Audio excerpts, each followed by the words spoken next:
नमस्कार विद्यार्थी मित्रांनो, हिस्ट्री बाय पवन सर या यूट्यूब चॅनलवरती तुमचं सर्वांचं मनपूर्वक स्वागत आहे। सगळ्यात महत्त्वाचं, खूप मोठ्या वेळानंतर आज आपण परत यूट्यूबवर येतोय आणि आजपासून आपण आपल्या यूट्यूबच्या कार्यक्रमाचा श्री गणेशा करतोय। यूट्यूबवर येण्याचं कारण एकच की कंटेंट परीक्षाभिमुख तुमच्यापर्यंत पोहोचवणं हा यूट्यूबचा पहिल्यापासून आपल्या चॅनलचा उद्देश राहिलाय। ज्यातून तुम्हाला परीक्षेला मार्क आले पाहिजे हा हेतू समोर ठेवून आजपर्यंत यूट्यूबवर सगळे लेक्चर टाकले। ज्या लेक्चरला तुम्ही भरभरून प्रतिसाद दिला त्याबद्दल सगळ्याचं खूप खूप धन्यवाद।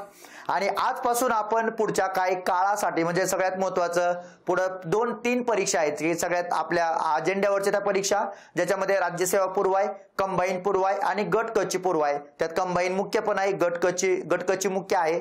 तर अशा जवळपास डिसेंबर पर्यंत आपल्या परीक्षाचा सिलसिला कायम राहणार आहे आणि ह्या सगळ्या परीक्षेच्या काळामध्ये अभ्यासाला दिशा मिळावी, अभ्यासामध्ये नेमकं आपल्याला कुठला कंटेंट करायला पाहिजे ज्यातून आपल्याला परीक्षेला क्वेश्चन कव्हर होतील, या सगळ्या गोष्टीचा विचार करून काही नवीन स्वरूपामध्ये काही लेक्चर तुमच्यासाठी आणण्याचा प्रयत्न करतोय।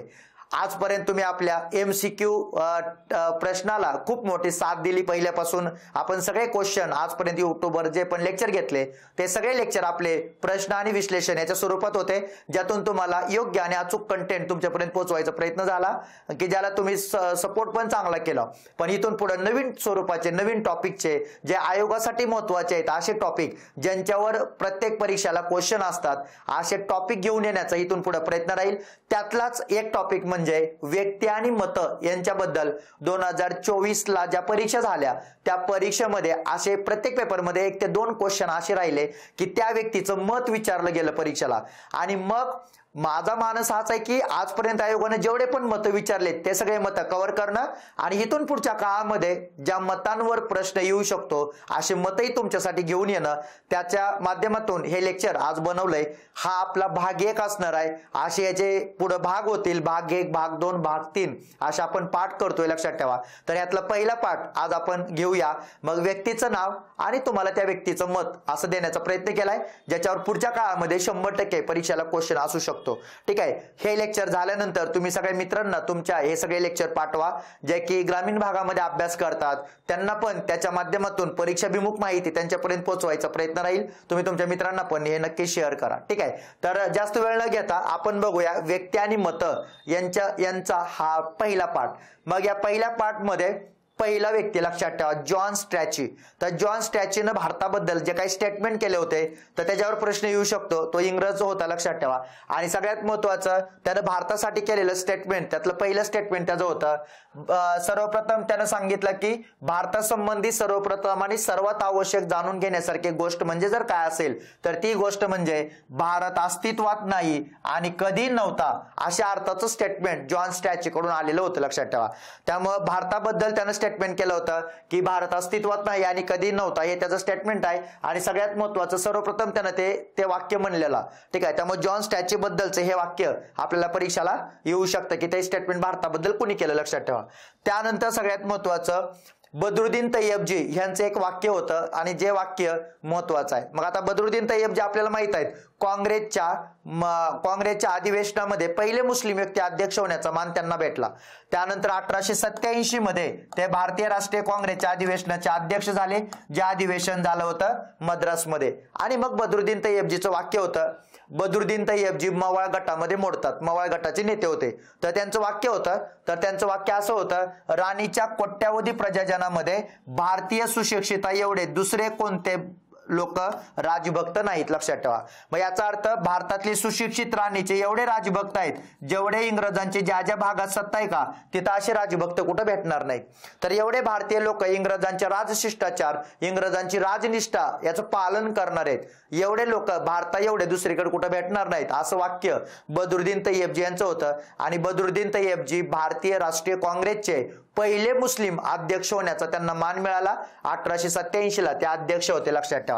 ठीक आहे, एकदाच अध्यक्ष झाले तर बद्रुद्दीन तय्यबजी हे तर आपल्याला सांगता येतील त्यांचं वाक्य।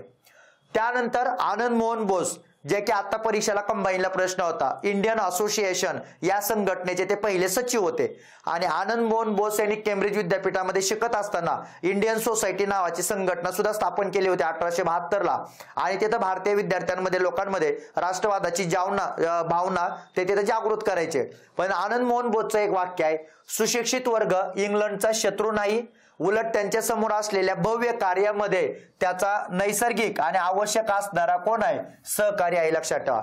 म्हणजे भारतातले सुशिक्षित लोक काही इंग्रजांचे शत्रू नाहीत, उलट इंग्रजांच्या कार्यामध्ये त्यांना आवश्यक असलेली सगळी मदत भारतीय सुशिक्षित वर्ग करतोय. त्यामुळे सगळ्यात महत्वाचं असं वाक्य आनंद मोहन बोस यांचं असलेलं आपल्याला दिसतं. लक्षात ठेवा. आणि मग आनंद मोहन बोस यांनी 1872 ला ती इंडियन सोसायटी काढली होती आणि 1876च्या इंडियन असोसिएशन मध्ये ते पहिले काय होते, सचिव होते. लक्षात ठेवा. केम्ब्रिज विद्यापीठामध्ये सुद्धा आनंद मोहन बोस यांनी काय केलं होतं, आपलं शिक्षण पूर्ण केलेलं आणि भारतात आल्यानंतर ते इंडियन असोसिएशनच्या माध्यमातून काम करतात. लक्षात ठेवा. ठीक आहे. त्यानंतर गोपाळकृष्ण गोखले. गोपाळकृष्ण गोखले मवाळ गटाचे होते. गोपाळकृष्ण गोखले यांचं वाक्य होतं की इंग्रज नोकरशाही किती वाईट असो किंवा आज व्यवस्था टिकून ठेवण्यामध्ये फक्त इंग्रजांना यश मिळाले, कारण भारत हा वेगवेगळ्या भाषा, धर्म, पंथ, जातीमध्ये विभागला गेलेला हा देश, जिथे सगळ्या भारतीय लोक आज एक बांधून ठेवण्यामध्ये इंग्रजांना यश आले. कारण इंग्रजाशिवाय हे यश कुणाला येणं शक्य नाही. त्यामुळे त्यांच्यामुळेच आपली खऱ्या अर्थानं प्रगती झाली आहे. आपण राजशिष्टाचार, राजनिष्ठाचं पालन केलं पाहिजे, असं वाक्य गोपाळकृष्ण गोखले यांचं होतं. लक्षात ठेवा. आणि गोपाळकृष्ण गोखले यांचं अजून एक वाक्य महत्वाचं आहे. लक्षात ठेवा. जे की बहिष्कार या शब्दाला धरून आलं होतं आणि हा आयोगाचा क्वेश्चन होता. हा आयोगाचा काय होता, प्रश्न होता. लक्षात ठेवा. कोणतं वाक्य, तर सगळ्यात महत्वाचं गोपाळकृष्ण गोखले म्हणले होते, बहिष्कार हे शस्त्र आपण पराकाष्ठेचा उपाय म्हणून राखून ठेवावं. त्यामुळे पराकाष्ठेचा उपाय म्हणजे सगळ्यात शेवटचा उपाय म्हणून आपण बहिष्कार हे शस्त्र राखून ठेवावं, असं गोपाळकृष्ण गोखले यांचं म्हणणं होतं. आणि त्यामुळं बहिष्कारावरून जहाल आणि मवाळ यांच्यामध्ये सुद्धा काय वाद झालेला. त्यातून पुढे बंगालची फाळणीनंतर सुरतमध्ये अधिवेशनानंतर फूट पडलेली. लक्षात ठेवा. कारण 1905 पासून जहाल आणि मवाळ यांच्यामध्ये मतभिन्नता वाढत चालली होती. आणि ठीक आहे, मग ते वाक्य होतं, बहिष्कार हे शस्त्र आपण पराकाष्ठेचा उपाय म्हणून राखून ठेवावं. कोण म्हणलं, तर गोपाळकृष्ण गोखले म्हणले. मवाळ गटाचे नेते होते आणि त्यांनी केलेलं स्टेटमेंट होतं. लक्षात ठेवा. सोबत आजची भारतातली इंग्रजांची नोकरशाही इतकी पण वाईट नाही नोकरशाही. लक्षात ठेवा की सगळ्यात अर्थानं त्यांना भारतामध्ये यश मिळाले, कारण त्यांनी भारतातली सत्ता एका सूत्रामध्ये बांधून ठेवले. लक्षात ठेवा. ठीक आहे. त्यामुळे इंग्रजांच्या सत्तेचे समर्थन करणारे गोपाळकृष्ण गोखले जे मवाळ गटाचे नेते आहेत. लक्षात ठेवा. ठीक आहे. नंतर 1905च्या गोपाळकृष्ण गोखले 1905च्या बनारस अधिवेशनाचे काय होते, अध्यक्ष सुद्धा होते. लक्षात ठेवा. त्यानंतर लॉर्ड डफरीनचं एक वाक्य होतं आणि जे वाक्य महत्वाचं आहे, काँग्रेस केवळ संकुचित अल्पसंख्याक असलेल्या लोकांचं प्रतिनिधित्व करणारी संघटना आहे. त्यामुळे काँग्रेसच्या मागण्या म्हणजे अंधारातील उड्या आहेत. हे पण महत्वाचं लक्षात ठेवा. परीक्षेला क्वेश्चन येऊ शकतो, काँग्रेसच्या मागण्याला अंधारातील उड्या कोण म्हणलं. काँग्रेसच्या मागण्याला अंधारातील उड्या म्हणणारा डफरीन होता. काँग्रेस ही अल्पसंख्याक लोकांचं प्रतिनिधित्व करणारी संघटना आहे, हे सुद्धा त्यानं स्टेटमेंट दिलं. आणि हे सगळे वाक्य त्याच्या 1887च्या काँग्रेसच्या अधिवेशनानंतर आले. लक्षात ठेवा. कारण 1887 ला जे काँग्रेसचं अधिवेशन झालं त्याच्यानंतर भारतामध्ये खऱ्या अर्थानं जातीयवादाला सुरुवात झाली आणि हिंदू आणि मुस्लिम असे फोडाफोडीचं राजकारण इंग्रजांनी भारतात चालू केलं. तेव्हा हे वाक्य काँग्रेसबद्दल त्यानं म्हटलेलं. आणि सर सय्यद अहमद खान यांना काँग्रेस पासून दूर ठेवण्याचा प्रयत्न पुढे डफरीनच्या काळामध्ये झालेला आपल्याला दिसतो. लक्षात ठेवा. ठीक आहे. त्यामुळे हे वाक्य त्यानं काँग्रेसवर टीका करताना केलं होतं. आणि त्याच्याच एक वर्ष अगोदर काँग्रेसनं डफरीननं आपल्याला गार्डन पार्टी दिली होती. लक्षात ठेवा. दुसऱ्या अधिवेशनानंतर आणि लगेच तिसऱ्या अधिवेशनामध्ये टीका करायला सुरुवात केली, कारण फोडा आणि राज्य करा हे सूत्र त्यांनी भारतामध्ये लागू केलं. त्यामुळे काँग्रेसच्या मागण्या म्हणजे अंधारातील उड्या आहेत असं कोण म्हणलं, प्रश्न विचारतील. काँग्रेस अल्पसंख्याक लोकांचं प्रतिनिधित्व करणारी संघटना आहे, संकुचित अल्पसंख्याक. कोण म्हणलं, तर डफरीन म्हणलं. लक्षात ठेवा. त्यानंतर लॉर्ड कर्जन हा साम्राज्यवादी विचारांचा व्यक्ती होता. त्यानं सुद्धा सगळ्यात महत्वाचं काय स्टेटमेंट केले, त्याच्यावर प्रश्न विचारला जाऊ शकतो.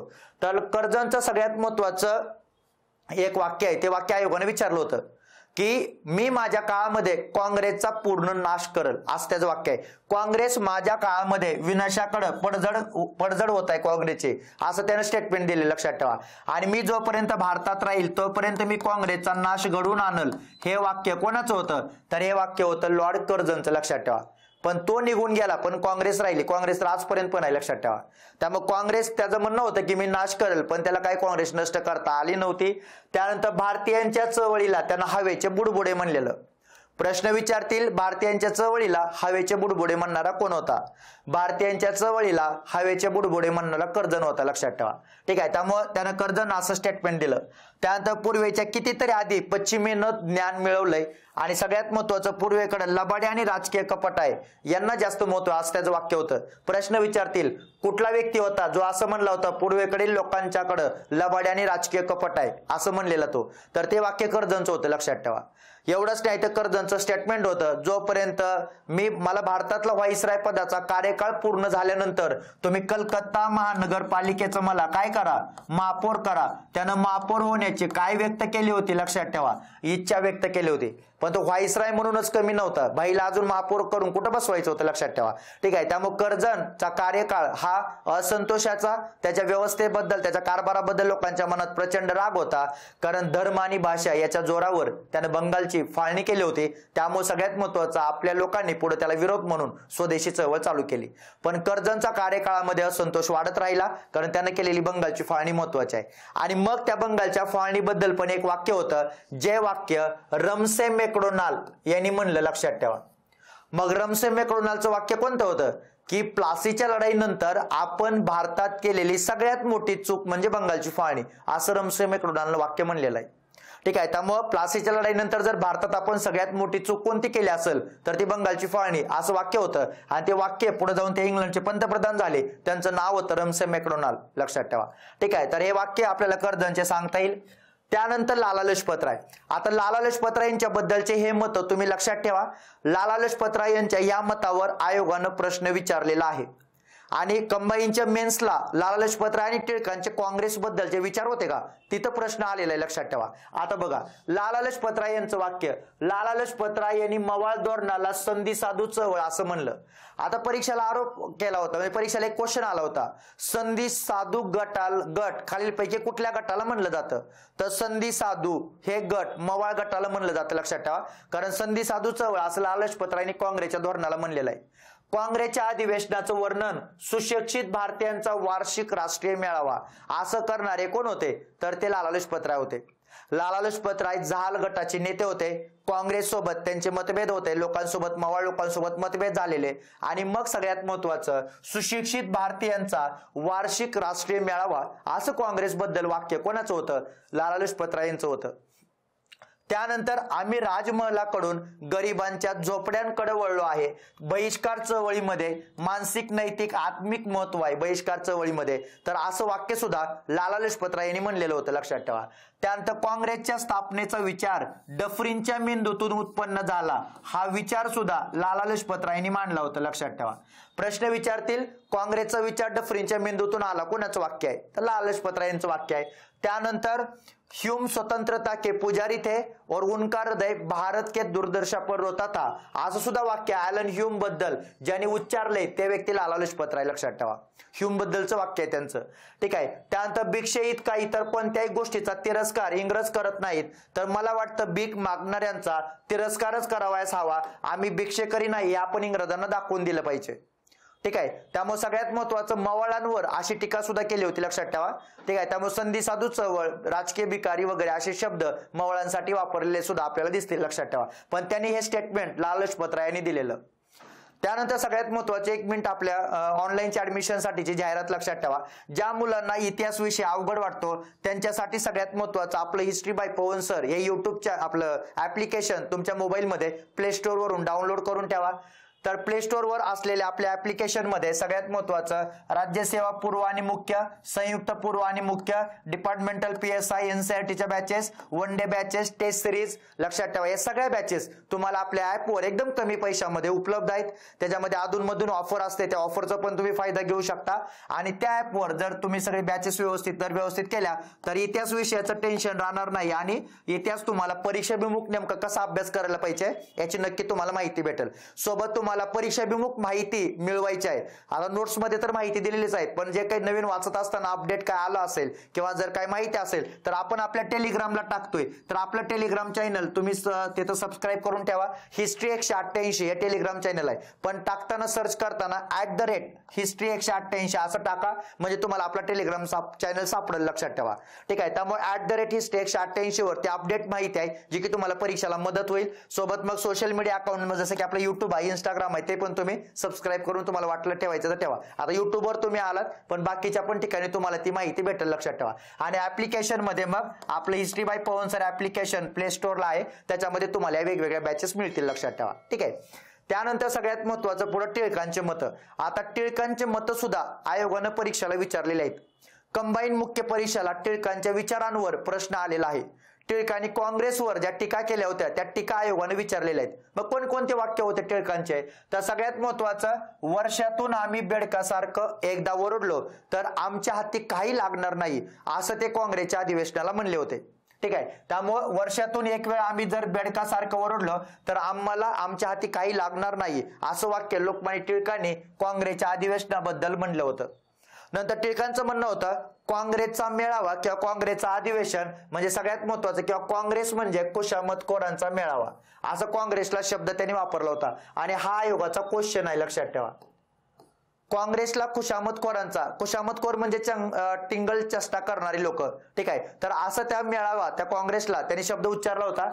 त्यानंतर आपलं राष्ट्र एका वृक्षाप्रमाणे आहे, ज्याचं मूळ म्हणजे स्वराज्य आहे, त्याच्या शाखा म्हणजे स्वदेशी आणि बहिष्कार आहेत. असं स्वदेशी बहिष्कार आणि स्वराज्याचा अर्थ सांगताना टिळकांचं स्टेटमेंट आहे, लक्षात ठेवा. एवढंच नाही तर टिळकांनी हेच ठराव, ज्याला तुम्ही लोकमान्य टिळकांची चतुसूत्री म्हणता, तर ते 1906च्या काँग्रेसच्या कलकत्ता अधिवेशनामध्ये लोकमान्य टिळकांनी चतुसूत्री मांडली होती, लक्षात ठेवा. स्वराज्य हे ध्येय होतं, पण या स्वराज्याकडे जात असताना स्वदेशी, बहिष्कार आणि राष्ट्रीय शिक्षण हे साधनं टिळकांनी सांगितलेले आपल्याला दिसतील. आणि 1906च्या अधिवेशनामध्ये हे चतुसूत्री मांडण्यात आली होती. ठीक आहे. त्यानंतर तुम्ही स्वदेशीचा स्वीकार केला तर तुम्हाला परकीय मालाचा बहिष्कार करावा लागेल, असं टिळकांनी स्टेटमेंट दिलेलं. ठीक आहे. त्यामुळे लक्षात ठेवा, बहिष्कार केलाच पाहिजे जर तुम्ही स्वदेशीला पाठिंबा देणार असाल तर. हे वाक्य सुद्धा टिळकांचं आहे. त्यानंतर चळवळीचे चटके बसल्याशिवाय ब्रिटिश सत्ता वितळणार नाही, हे वाक्य सुद्धा टिळकांनी म्हणलेलं आहे. ठीक आहे. त्यामुळे सगळ्यात महत्वाचे वाक्य परीक्षेला पुढच्या काळात येऊ शकतात, असे स्टेटमेंट राष्ट्रीय चळवळीमध्ये टिळकांनी केलेले आहेत, लक्षात ठेवा. त्यानंतर लालमोहन घोष यांचं वाक्य. तर लालमोहन घोष हे सुद्धा सगळ्यात महत्वाचे काँग्रेसमधले मवाळ गटाचेच नेते होते. लक्षावधी लोक उपाशी मरत असताना जनतेवर जबरदस्त कर लादून एका शासनानं मोठा समारंभ साजरा करणं आणि त्याच्यावर खर्च करणं यासारखी हृदयशून्यता दुसरी नाही, असं वाक्य लालमोहन घोष यांचं आहे. ठीक आहे. त्यामुळे लालमोहन घोष सुद्धा महत्वाचे आहेत, काँग्रेसचे अध्यक्ष होते 1903च्या अधिवेशनाचे. तर सगळ्यात महत्वाचं त्यांचं वाक्य लक्षात ठेवणं गरजेचं आहे. त्यानंतर रामप्रसाद बिस्मिल क्रांतिकारक होते.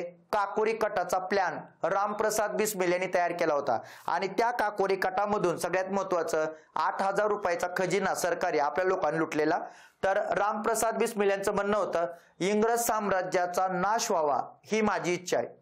प्रश्न विचारतील अशा कोणत्या क्रांतिकारकांचं म्हणणं होतं, ब्रिटिश साम्राज्याचा नाश व्हावा ही माझी इच्छा आहे, तर त्यांचं नाव होतं रामप्रसाद बिस्मिल, लक्षात ठेवा. त्यानंतर महात्मा गांधी. आता महात्मा गांधीजींचे वेगवेगळे स्टेटमेंट आहेत, त्यातले काय घेतलेत आपण 1 2 3 4 असे पाठ करतोय आणि त्या पाठमध्ये मग आपण वेगवेगळे वाक्य घेणार आहे. त्याच्यामध्ये काही वाक्य तुम्हाला इथं भेटतील, काही पुढच्या लेक्चरमध्ये भेटतील.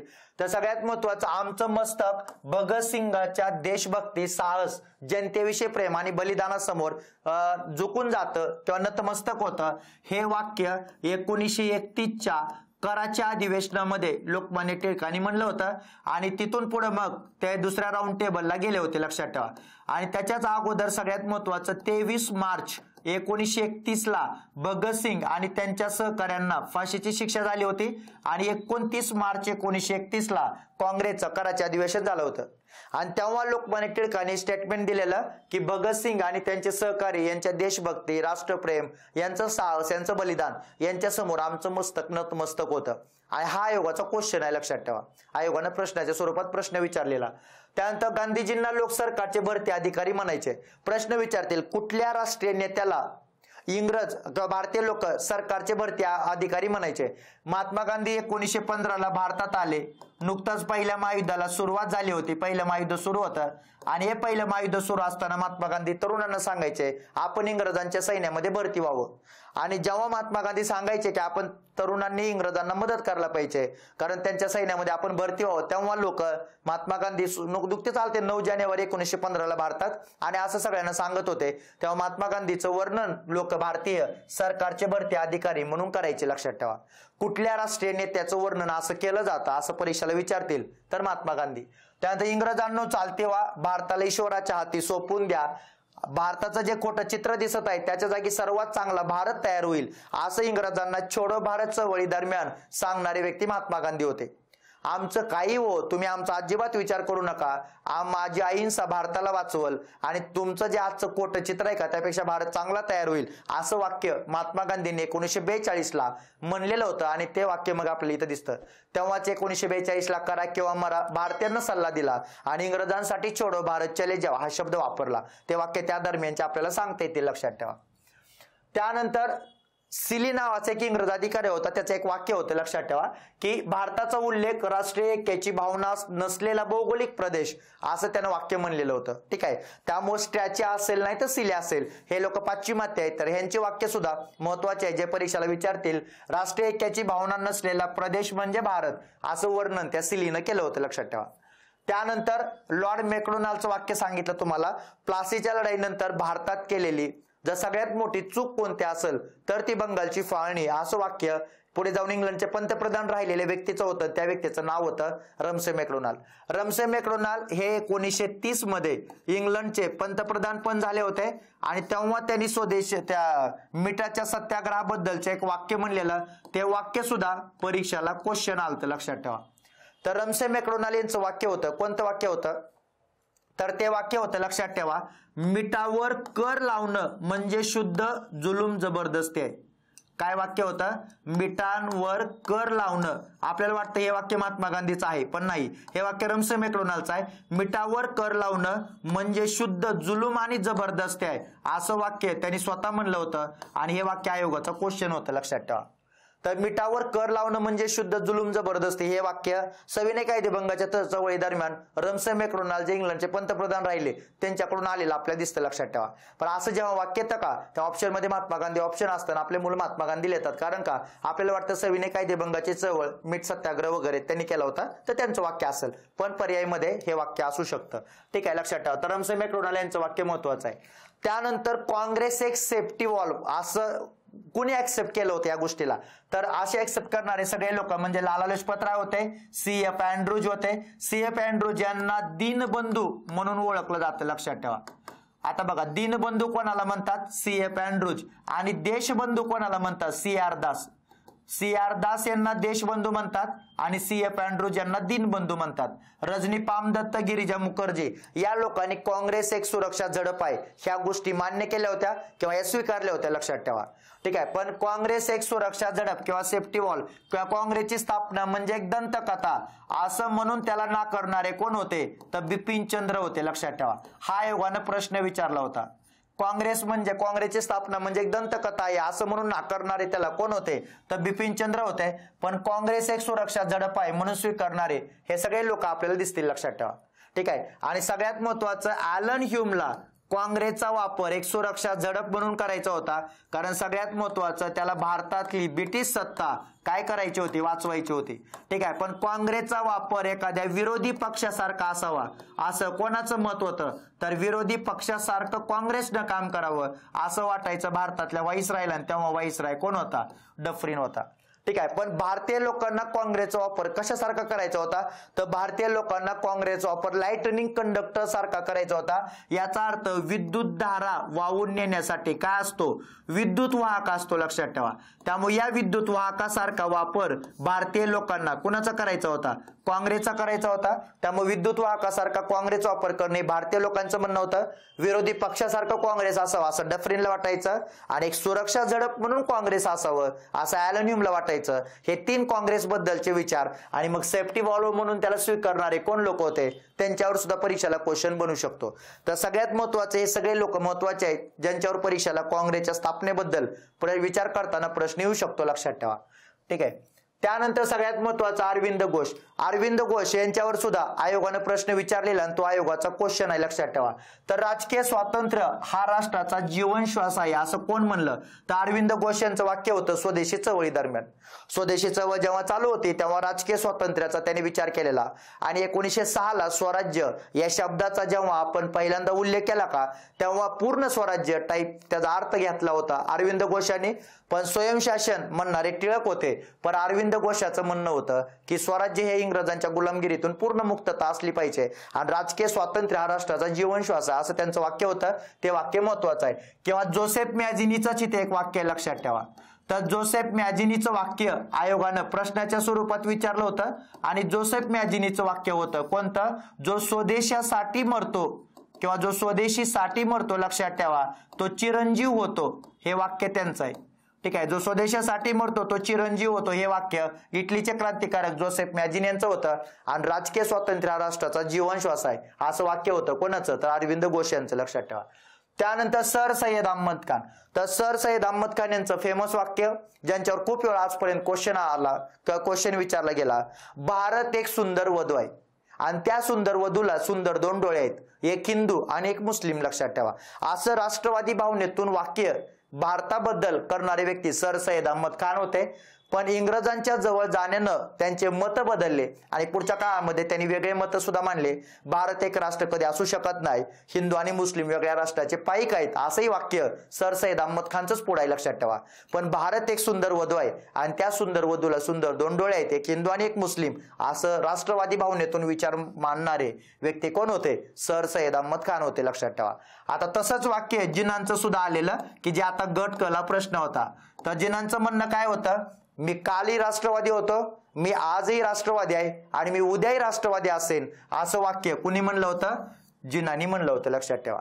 किंवा जिना यांच्याबद्दल विचार करताना सरोजिनी नायडू सुद्धा म्हणल्या होत्या, जिना म्हणजे हिंदू मुस्लिम ऐक्याचे दूत आहेत. आता जिनांना हिंदू मुस्लिम ऐक्याचे दूत कोण म्हणलं तर त्या सरोजिनी नायडू म्हणल्या होत्या. तर तो परीक्षेला क्वेश्चन आलेला. ठीक आहे. पण जिनांचं वाक्य लक्षात ठेवा, मी कालही राष्ट्रवादी होतो, मी आजही राष्ट्रवादी आहे आणि मी उद्याही राष्ट्रवादी असेल, हे वाक्य जिनांचं राष्ट्रवादी भावनेतून आलेलं आपल्याला दिसतं, लक्षात ठेवा. ठीक आहे. त्यामुळे असे वाक्य महत्वाचे आहेत ज्यांच्यावर परीक्षेला क्वेश्चन विचारला जातो, लक्षात ठेवा. तर सगळ्यात महत्वाचं हा पहिला भाग होता. या पहिल्या भागामध्ये काही महत्वाची वाक्य तुम्हाला दिलेले आहेत, हे जे आपण पाठ करतोय, लक्षात ठेवा. हा झाला पहिला भाग. आपण लगेच भेटूया दुसरा पाठ घेऊन. जेवढे वाक्य आहेत, जेवढे आयोगाने आजपर्यंत विचारले तेही सगळे वाक्य इथं देण्याचा प्रयत्न करेल. एक सगळ्या गोष्टी परीक्षेला ज्या लागतात का, ज्याच्यावर प्रश्न येतात त्या सगळ्या गोष्टी कव्हर करण्याचा प्रयत्न करूया. लेक्चर आवडलं तर सबस्क्राईब करा, कमेंट करा, आपल्या मित्रांपर्यंत हे लेक्चर पोहोचवा. धन्यवाद.